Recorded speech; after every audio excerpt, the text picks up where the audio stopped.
So on Monday, we had the announcement that Lucasfilm Games was being announced, which is funny because if you go back a couple of years, it was LucasArts, right? That was the entity that released all the Lucas type of games and some other stuff, obviously. But before that, it was called Lucasfilm Games.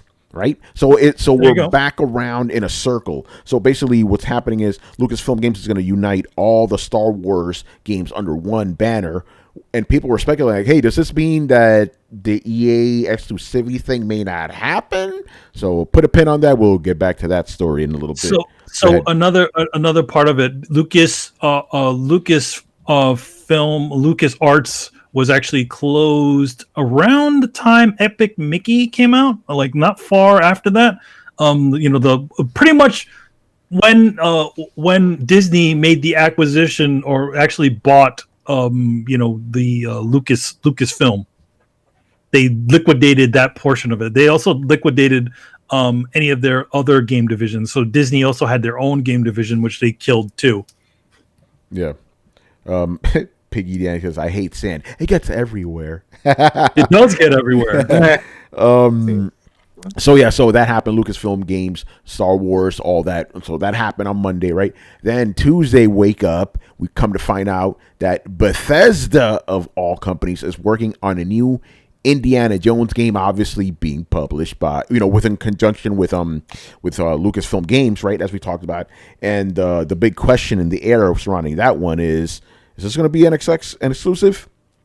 Bethesda, right? That's the question. But this is what I think is going to happen. I could be wrong, but this is what I think. Obviously, the big games that are made by Bethesda themselves, those are going to be exclusive. Elder Scrolls 6, fucking Fallout 5, right? That's going to be exclusive. This one, since it's Lucasfilm Games, and again, exclusivity, keep that in mind for the next segment, they could put their games wherever they want. They're not beholden to whatever deal Bethesda made. So it's possible the Indiana Jones game could be multi-platform. By the way, that's literally all we know about the Indiana Jones game. We don't know anything about the gameplay, nothing. Machine Games, the people who make Wolfenstein, I believe, they're the ones working on it, right? They're actually making the game. But yeah, new Indiana Jones. I don't remember the last time we had an Indiana Jones game. I think it was a PS2 era, maybe. Like Uncharted 4? Yeah, By the way, I have something to say about that. Here's the thing. Yes, Indiana Jones is an action character, but Nathan Drake is way more actiony than Indiana Jones. So I don't think the game's going to be that much comparable. You know what I'm saying? I don't think they're going to go down the Uncharted ride exactly. Here's the thing: there's going to be some overlay, obviously, because Uncharted was inspired by Indiana Jones, which actually Uncharted was inspired by Tomb Raider, which was inspired by Indiana Jones. But I don't want to speculate on the game because we do not have enough information. But of course, on Twitter. Got to talk about Twitter. The fanboys, man. Fanboys went fucking crazy, right? But do you want a first-person shooter version? Do you want an FPS version? Like I said, I wanted third person, to be honest. That's what I'm saying. Me too. But we don't know what the kind of game. But anyway, so the fanboys, Xbox side, we got a new Indiana Jones game coming, you motherfuckers. Yeah, we got it. And the place, guys, fuck Indiana Jones, man. We don't even like those type of games. Like you like Uncharted though, right? Oh man, so that was kind of interesting. Hey, I definitely think though it would be a serious feather in Microsoft's hat if that game was exclusive, kind of like the way Spider-Man was. Yeah, I agree. Like I said, I think it's going to be multi-plat, but I would like it if it was exclusive. Obviously, it doesn't bother me because I got all the systems. I don't give a fuck. You play that thing on Windows or whatever. Whatever. But the point is, I think again, because I'm trying to be objective about it, that would be a really good get for Microsoft. They need that. Yeah. They need something. They don't have anything at the moment. Say it, Adam. Yeah. Say it, Adam. Something. Gotta have some. Gotta have some. Hey, So interesting. We don't know when the hell this game's coming out. Nothing. All we know is it's coming. That's it. And then of course it's all. Go ahead, Adam. I said that's what he said. Yeah. And then of course this all culminated with the announcement that Ubisoft, out of all people, is making an open world Star Wars game. Right. So the EA exclusivity is done. EA will still make Star Wars games. They immediately announced we're still making these games, right? So fingers crossed for Fallen Order 2. But yeah, so right there lets you know it's like, all right, and the game's being developed by Adams' favorite developer, Massive, the Division. Yeah, the Division folk. That's gonna be They probably said, "Listen, we already have the engine that can do this. We just got to take the pieces out like a toy box, put the other ones in. There we go. You ready? Yeah, let's do it." It'll be Republic Commando 2. Oh my god, I would love that. Probably, yeah. I could see that.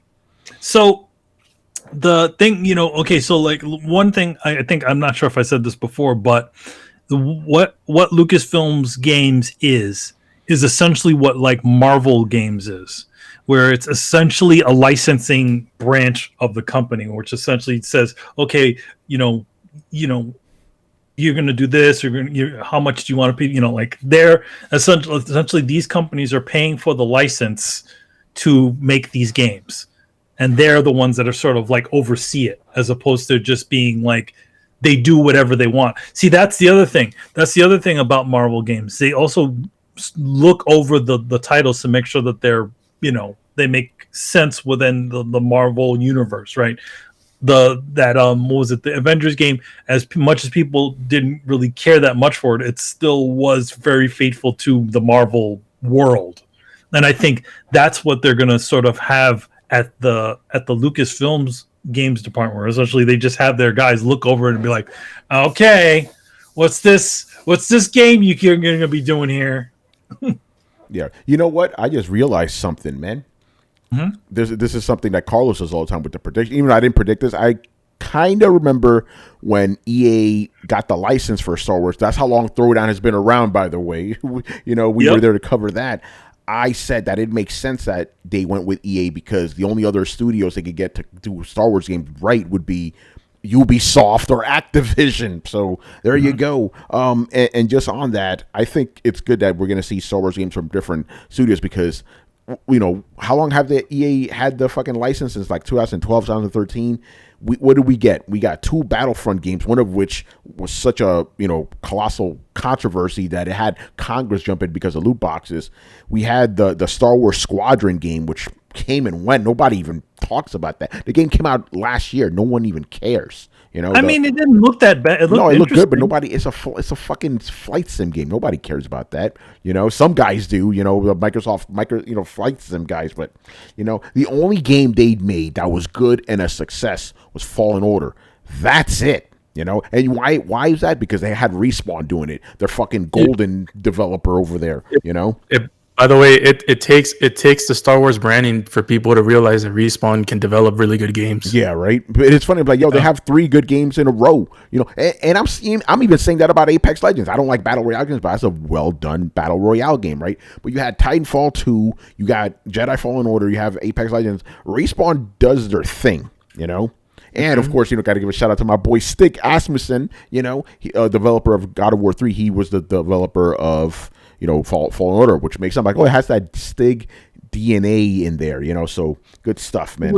He was the environment designer on the previous God of War games, God of War 1, 2, and then 3. He took over as the director. Yeah. So he was the director. So yeah, I think Ubisoft, hopefully they don't turn it into a big fucking looter shooter type of game. That's my only fear. Don't go down that right. The engine you have for the Division is dope. You can have a lot of cool tech in there and shit.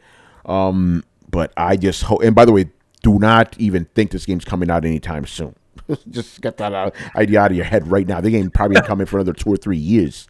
I wonder if Amy Henning can being that EA kind of nixed her game, if she can take that idea somewhere else to one of the other studios that are making a Star Wars game. Yeah, right. Yeah, right. Shit. Yeah, get fucking Ubisoft to hire her. Maybe Ubisoft needs to make a 1313. Oh shit, that'd be crazy. And I kind of, in a weird way, find Fallen Order a little bit of a spiritual successor of 1313, even though it has Jedi's. Like 1313 was supposed to be like a regular bounty hunter type of dude, But it's supposed to be like Boba Fett or something. Well, the Mandalorian kind of almost. That would be smart, by the way. My only question is, like, what do you mean open world, right? Because, like, are you going to be on a single planet the entire time, or are we talking open galaxy? Because that's a different story, I guess that depends on the developer. It's like who do you trust to make more like different worlds and stuff, and as opposed to someone that's just more grounded in one area. Yeah, because I mean, Massive has proven that they know how to make open world games. They did a really good representation of New York. They did one of DC, right? Washington DC for the Division game. So they have the pedigree. But I'm just wondering. And then, of course, if it's open galaxy, I'm doing air quotes for you guys listening. If it's open galaxy, is that really open world then? Because it's hub worlds then.